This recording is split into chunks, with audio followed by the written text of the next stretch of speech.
A long time ago, I made up in my mind that I wanted to join the Army for freedom, justice, and peace.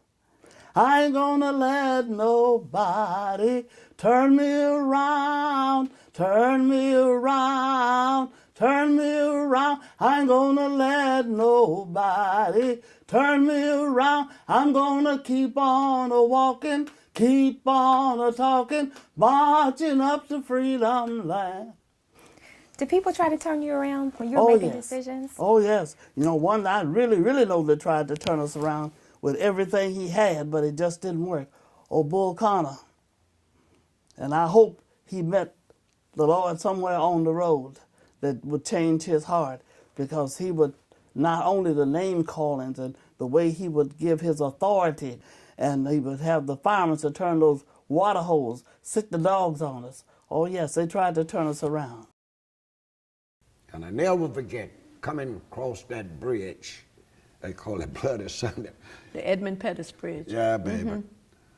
A girl got pulled off from the crowd, and they took a rod and got over and stuck that rod there, and Doc King would let us stop to help her. We had to keep marching. That's when they call it Bloody Sunday. So when you think about that, and think about where we have come from, and just sitting here, seeing us now, sitting here, white and black, sitting here, is evidence God was in the plan. When he gets ready to deliver us, he does it.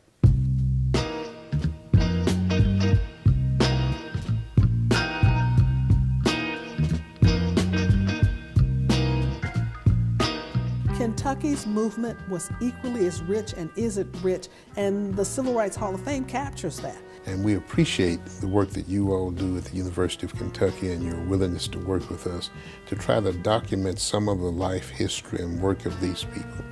And I'm a believer that we should never ever lose this history. A lot of people don't know, and I'm still concerned. It's important that people be able to go back and to look at black and white people in this state who have made some progress, who've made some contribution to social progress. That put the fire in me. And I was willing to go to jail, get killed, because see, where I lived at, it wasn't nothing for you to go down in the woods and see a black man hanging, a little black boy hanging. That wasn't nothing. You could see that down in the woods, and that's where we lived, in the woods. Had a little path. And the white person didn't go to jail for doing nothing to a black person. Nothing. Don't care if you kill him, don't care if you hang him, it's just like you kill a rabbit. I was about 7, I guess, when I said something to my mother about the nigger who worked across the street, and she took me by the back of my shirt and over to the sink and a bar of Lifebuoy soap and washed my mouth out with Lifebuoy soap. For instance, my father and mother sent my sister Beverly and me in successive years to a place called the Highlander Folk School. And Highlander Folk School was a place where it was an interracial camp, so to speak, where I guess we were looking for Nirvana or something, I don't know, but it was wonderful, wonderful.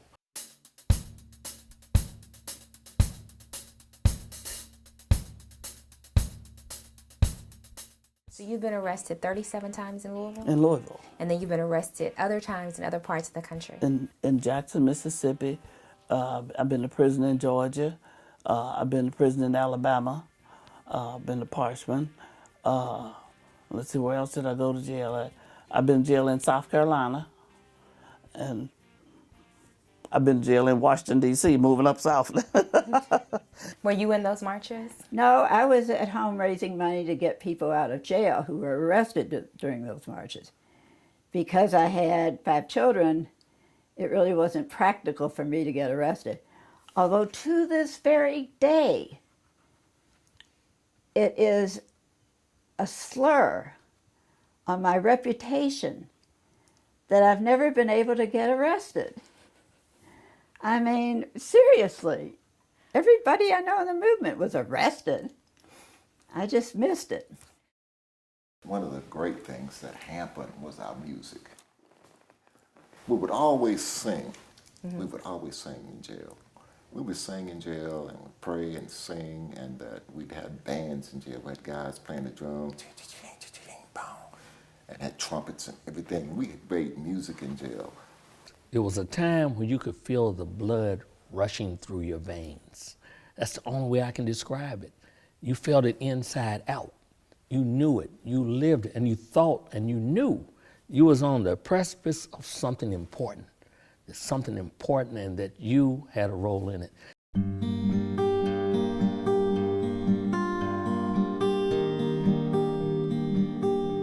Did you ever have any experiences with the Klan? Yes, I did. I had a great experience with the Klan.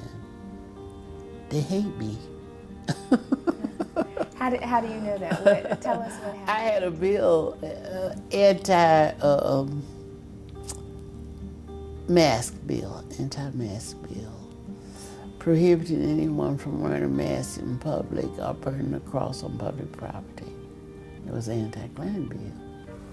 Well, when I introduced that bill, the Grand Dragon, I believe, of the Klan, he and his buddies came to Frankfurt.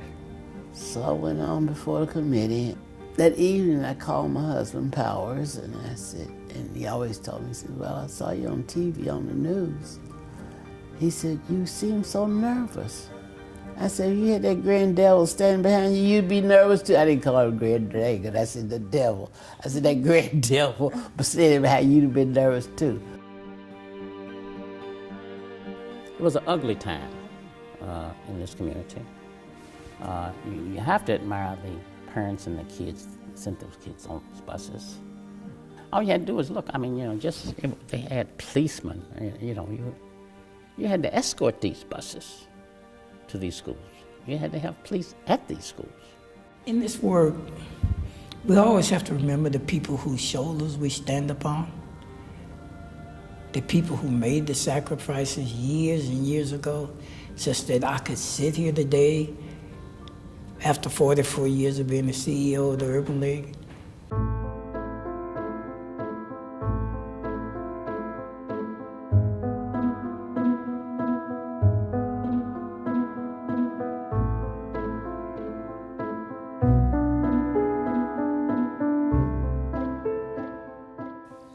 As a Christian, if you are not engaged in social justice, something is wrong with the way that you read the Bible. We have to open the doors wide enough so whether you are oppressed because of color or sexuality or gender or disability or gender identity or nationality, whatever it is that we say, we all want to go through those justice doors and we don't want to leave each other behind. I am proud to be a feminist, and my version of a feminist is a woman who makes her own choices, who believes that all women have a God-given right to the same opportunities that men do. Women elected positions.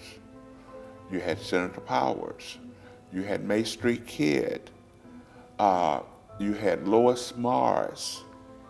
One of my last responsibilities at the NAACP's national office was coordinating the funeral services for Rosa Parks. Pasaré por este mundo una sola vez. Si hay una cosa buena que pueda hacer, si hay una buena acción que pueda hacer, una palabra buena que pueda decir, haré esa acción, diré esa palabra porque pasaré solo una vez. I will be in this world only one time. If I can do anything good for someone, if I can say anything good to someone, I will do that work, I will say that work. Sorry. Because I will be here only one time. Oh, freedom, oh, freedom, oh, freedom over me, and before I'll be a slave, I'll be buried in my grave and go home to my Lord and be free. That's my favorite. I meant that before I be a slave, I'd be buried in my grave and go on home to my Lord and be free.